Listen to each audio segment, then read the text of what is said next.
Have you ever like sold anything online? Or maybe even like participated in an event of some kind? Yeah.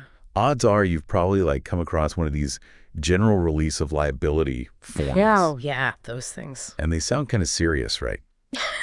With all the legal jargon. Super serious. Well, today we're going to take a deep dive into these agreements. Awesome. Sort of these like no hard feelings agreements, right? Right. And figure out what they are and why they matter and, how to navigate them smartly. Definitely. You know what I mean? Yeah. So that no hard feelings description, it's kind of catchy. Yeah. But it's really important to remember that these are like legally binding documents. Uh-huh. With some pretty serious consequences. Yeah, absolutely. I mean, in essence, they protect individuals and organizations from potential lawsuits. Right. Stemming from specific actions or situations. Basically, yeah, they're saying, look, we did this thing together. Right. We're agreeing right now that no matter what happens after this, we're not going to come after each other. Okay, so like, for example, if I'm selling that vintage record player I've had forever. Yeah. And the buyer signs one of these releases, they can't like come back at me if the turntable suddenly stops working. Exactly. That's a great example. Okay. Basically, the release is like a shield. It's saying you're buying this thing as is. Right. And I'm not responsible for anything that might happen later. Gotcha. But we should like dig a little deeper here, you know? Right. Yeah. Imagine you didn't explicitly say, like, you know how the turntable's doing in the release? If the buyer could prove you knew it was faulty and like hid that info, that release might not hold up in court. Oh, wow. Okay, so there's a lot more nuance to this than just like signing on the dotted line. Yeah, absolutely. So like what about those red flags you mentioned? What are some things that like our listeners should watch out for? Yeah, so one common pitfall I see a lot is vague language. Like, does the release actually explain exactly what activities or situations are covered? Right. If it's like super broad or ambiguous, that's a huge red flag. Okay.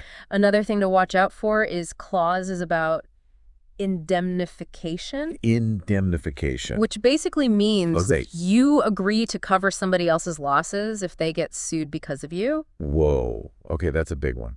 I'm writing that down. Yeah, you really want to understand that before you sign anything. For sure. And then there's severability. Severability. Which means that if one part of the release turns out to be invalid, the rest of it can still hold up in court.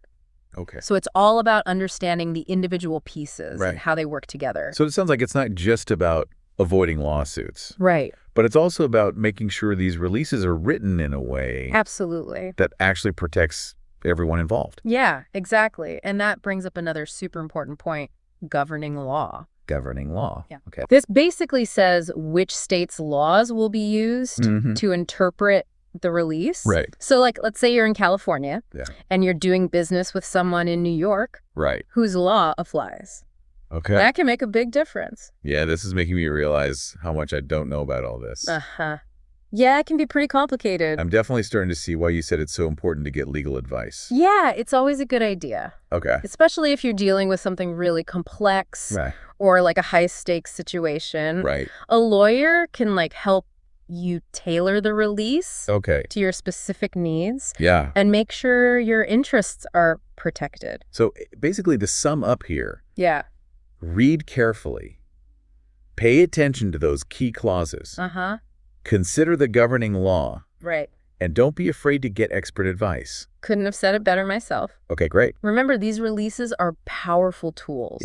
And understanding them can really help you navigate all kinds of situations.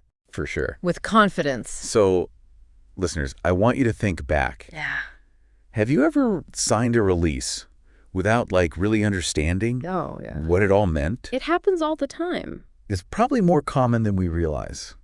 Absolutely. And this deep dive has hopefully shed some light on why they're so important. Definitely. So until next time. See you then. If this podcast helped you, don't forget to like, comment, and subscribe. Your support helps us keep making these videos. Thanks for watching.